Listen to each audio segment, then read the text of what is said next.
ওমর রাদিয়াল্লাহু তাআলা আনহু মদিনা থেকে জেরুজালেম অর্ধেক রাস্তা পায়ে হাঁটলেন।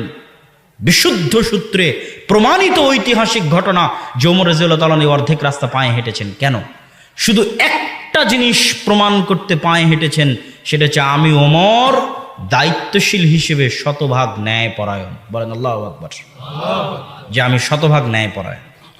আর যেখানে ন্যায়পরায়ণতা নাই, ও যতই দাবি করুক যে ও মুসলমান, ও নামাজি, ও হাজি, ও হচ্ছে মিথ্যুক, ও হচ্ছে ধোঁকাবাজ, ও হচ্ছে মুনাফিক। ও কখনই নিজেকে মুসলমান দাবি করতে পারে না।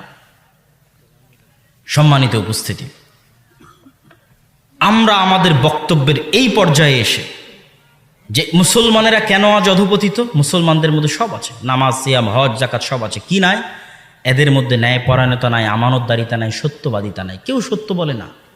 কে সত্য বলে? কি আলেম ওলামা, কি মসজিদ কমিটি, কি মাদ্রাসা কমিটি, কি এলাকার দায়িত্বশীল, কি মানুষজন, কি ব্যবসায়ী, সবাই প্রতি সেকেন্ডে মুসলমানদের কাছে সবচেয়ে সহজ পাপ মিথ্যা বলা। সবচেয়ে সহজ পাপ হচ্ছে মিথ্যা বলা মুসলমানদের কাছে। অথচ একটা ছোট্ট ঘটনা শুনুন।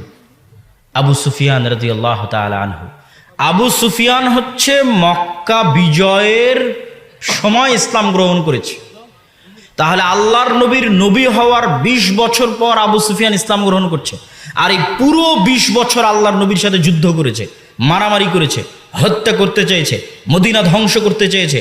খন্দকের যুদ্ধে সমগ্র আরব থেকে 10,000 সেনাবাহিনী একত্রিত করে মদিনাকে 1 মাস ঘিরে রেখেছে, মুহাম্মদ সাল্লাল্লাহু আলাইহি ওয়াসাল্লামকে হত্যা করবে এই প্ল্যানে। তো এই আবু সুফিয়ান রাদিয়াল্লাহু তাআলা আনহুকে রোমান সম্রাটের বাদশাহ হিরাক্লিয়াস জেরুজালেমে জিজ্ঞেস করছে, আবু সুফিয়ান বলো তুমি মুহাম্মদ সম্পর্কে কি জানো? তো আবু সুফিয়ান তার চিরন্তন শত্রু, যাকে হত্যা করতে পারলে বাঁচে, যার ইসলামকে ধ্বংস করতে পারলে বাঁচে, যার মদিনাকে মাটির সাথে মিশিয়ে দিতে পারলে বাঁচে, সেই মুহাম্মদ সম্পর্কে আবু সুফিয়ান একটা বর্ণ, একটা অক্ষর, একটা বাক্য মিথ্যা বলেনি।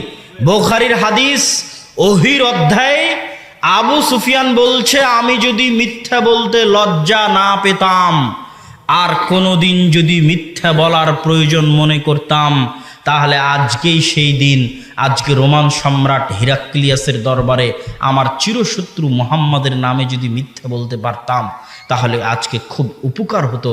কিন্তু আমি আবু সুফিয়ান মিথ্যা বলতে লজ্জা পাই। মিথ্যা বলতে লজ্জা পেয়েছি।